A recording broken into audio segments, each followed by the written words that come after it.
Technology. Teacher Network. Music. Technology. Teacher Network. Teacher Network. Music. Hey, all you cool clarinets and contraltos. It's Heath here at the Music Technology Teacher Network, www.mutechteachernet.com. I'm in the middle of week number 5 of digital learning with my students, and wow, have I learned a lot. Most of it the hard way. Technology is in the name of the class that I teach every day. You would think that this will be a piece of cake for me, but it's not. Honestly, it's taken me about 4 weeks to begin to get a grasp on what is working, not for me, but for my students. The truth is that delivering instruction digitally or remotely requires a totally different skill and knowledge set, and very few of us have been trained how to do this. In our teacher training programs, we learned about designing lesson plans, pacing the class, monitoring learning, and knowing when to adjust the lesson plan based on the feedback we would get in very real time. Classroom management, so on and so forth. Very few of those things simply transfer over to digital instruction. Nevertheless, we know what we know, which means that we tend to do what we know how to do. This can and has led to a tremendous amount of frustration from teachers, parents, and students. We've been expected to pivot virtually, no pun intended, well, maybe sorta, overnight to a new technique of delivering instruction and supporting and assessing student learning. I hope that I can offer some suggestions and ideas to help you through this process. Let me begin by getting this out of the way. You cannot recreate your band, choir, or orchestra rooms virtually. You cannot rehearse an ensemble virtually. One of the things that all of us can relate to is the special sense of community and the social connection that comes with being a part of these programs. Not only do we gather together to create music communally, but your classrooms are often the first place that students come in the morning before school starts, and the last place they go before leaving school.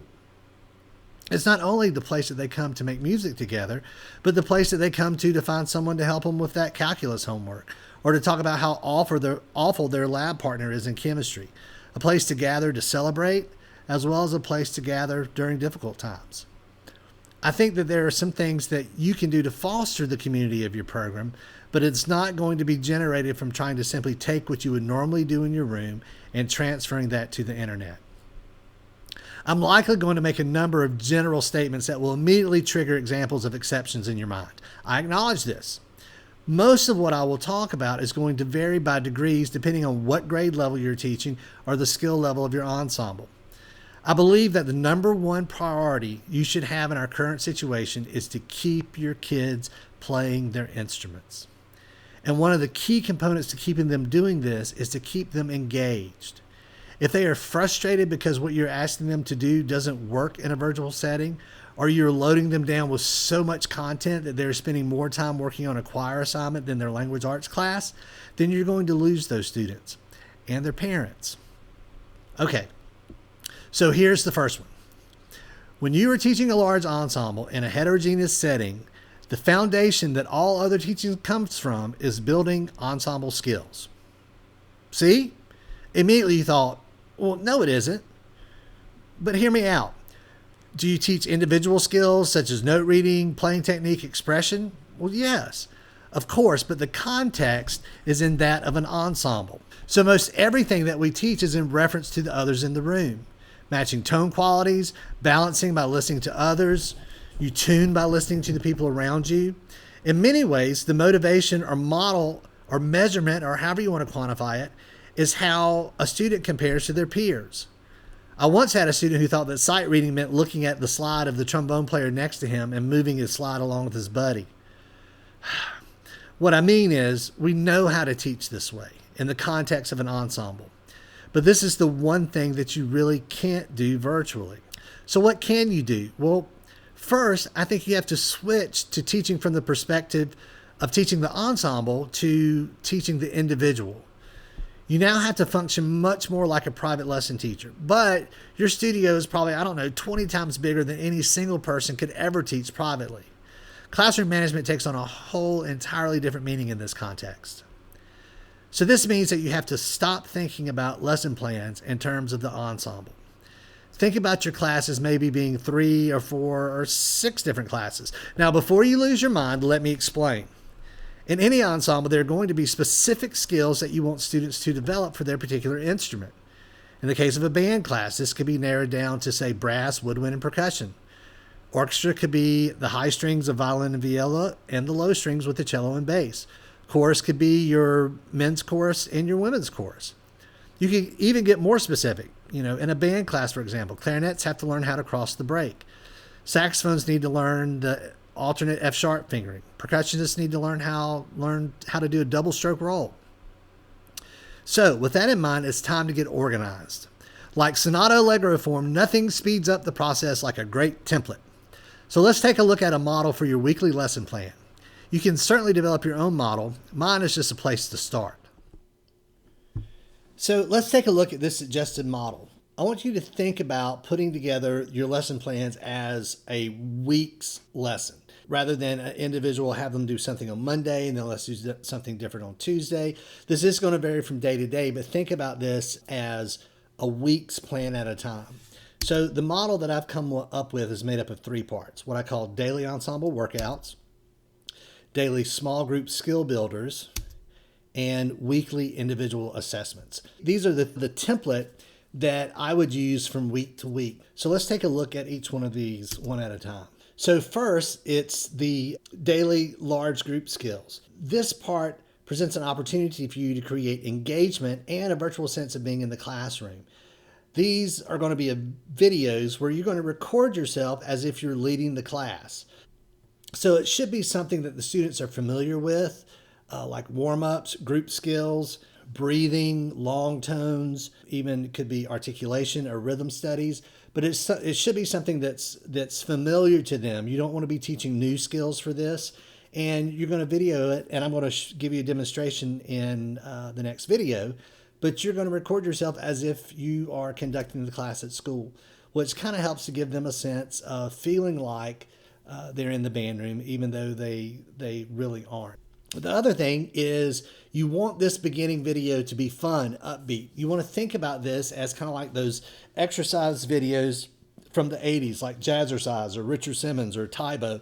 So you want it to be fun. You want it to be upbeat. You want the students to kind of get a sense of anticipation of, oh, wow, what's this going to be today? That's your daily ensemble workout. Important thing with this, keep it to 5 minutes tops. Consider that a maximum. So the next thing I would plan for is what I call daily small group skill builders. So this is what I meant when I said think about there being 3 or 4 or 5 lesson plans going on at the same time. The reality is that you do this all the time in your ensemble class. You've got brass and woodwinds and percussion all mixed together that all have different individual skills. You have your high strings and low strings, your ladies choir and your men's choir. And there may be different technique and skill builders for the male voice versus the female voice. So these are going to be video based also, but you're going to be recording these as if you are speaking directly to an individual. Even though they're going to be assigned to a group, it is a small group. So these are going to be sort of much more personal one-on-one videos. The thing about these skill builders that's important is that you need to be able to provide some examples, some modeling of what it is you want them to do. For example, if you want to work with your clarinets about crossing the break, if you have a clarinet that you can actually cross the break yourself, where you can demonstrate that, whether it's proper hand position, the bow hold, shaping the oral cavity in such a way, you want to give them a video demonstration. If you can't do that yourself, there are plenty of videos out there on YouTube that you can curate and pull out to serve as examples. And again, I'll show you later how, particularly like if you're using Google Classroom, that you can create this as an assignment and assign it just to specific students within your class. 5 to 10 minutes max. You might take a little longer than your warm-up, but absolutely no more than 10 minutes. Now that brings us to the weekly assignment. The weekly assignment could be the focus of something that maybe you covered in the small group skill of the week, but I would encourage you to make this something that will get them playing some kind of music on their instrument and not just a lip slur exercise or a scale pass off, not a show me that you practice this scale. My point of view on this is that the assignment should be something that the students will want to do. I mean, be honest, who really enjoyed all that time in a practice room working on Arbin studies for the trombone players out there? The trick is to give them something that will not require much external motivation. It's sort of like getting me to do like 30 minutes on a treadmill, but it will get them playing their instrument. You know, if you're in school and you're in class, you can be there to push them. You can be there to motivate them. When they try something that they're not able to do in class, you can diagnose that and, you know, prescribe something that they can do to fix that right away. They're not going to have that immediate feedback at home. So you want to give them something that's attainable. Again, priority number one is keep them playing those instruments and help them avoid frustration during this time. One of the other ideas about these weekly assignments is throwing some fun stuff in there. If you just want them to play their instrument, maybe the assignment on Tuesday is you're going to work on this skill, but I want you to play it for your pet. And then on maybe Wednesday, the assignment is, okay, so now take what you've been working on this week and play it for a human, whether that's a sibling or your parents or whatever it may be. You know, give them some things. Maybe Thursday is like find a new place to practice, you know, go outside. So anything that kind of will make it interesting or keep it from being just so mundane. Now, one of the things that I would encourage you to think about when you're assessing, particularly in this context, is that when you assess a student, when you give a student feedback, that assessment, that feedback is about the future. It's not about the past. And what I mean by that is when you're assessing or giving feedback, it's not a matter about just telling them all the things that they did wrong. The purpose of assessment is to help them do whatever it is you're asking them to do better in the future. And then for you personally, these are the things that the students are going to return to you either as audio or video recordings, you know, at the end of the week. And you've got to be able to assess and provide feedback for those. And you may work on something longer than 30 seconds during the week, but the piece that you want to get back from them, I would very much encourage you to keep that to 30 seconds maximum. If it goes much beyond that, and let's say you have, you know, even 100 students, it's going to take you a lot of time to listen to 100 assignments that are 30 seconds long. When you start figuring in the amount of time it takes you to provide some feedback, to think about the grade that you want to assign, and then just, you know, closing one recording and opening up another one. This is for your own sanity. Keep those assignments that you have them turn in to less than 30 seconds.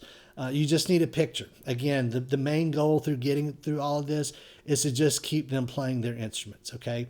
You don't need to have them turning in, you know, a concerto or getting, you know, a head start on next year's all-state piece. Finally, this last piece should be 10 to 15 minutes tops. If you add all that up, then you're talking about a daily assignment that should take no more, you know, maybe 20, 25 minutes. You know, you may teach on a block schedule where they're in your band class for 90 minutes, or, you know, maybe you have them for 45 minutes or 50 minutes. It is not reasonable to think that they are going to spend that same amount of time in their homes in front of their computer as if they were sitting in their ensemble class. Particularly in this setting, you have to change the expectations. Again, we haven't been trained on what it's like to deliver instruction in this kind of setting or how students react. There's tons of research out there about learning and how students learn, but almost all that research that's been done that we've learned about has taken place in a live classroom. So that's going to wrap up part one of this two-part video series about designing your lesson plans and curriculum for ensemble classes. In part two of the video that I hope you'll follow, I'm going to actually give you some examples of some assignments and putting together some of these large group and small group videos. So I hope you'll stay tuned. If this is informative, please share it with your friends. Tell folks about it, and I would appreciate it so much if you would hit that subscribe button. All right, hang in there, folks. This is Heath with the Music Technology Teacher Network. See you soon.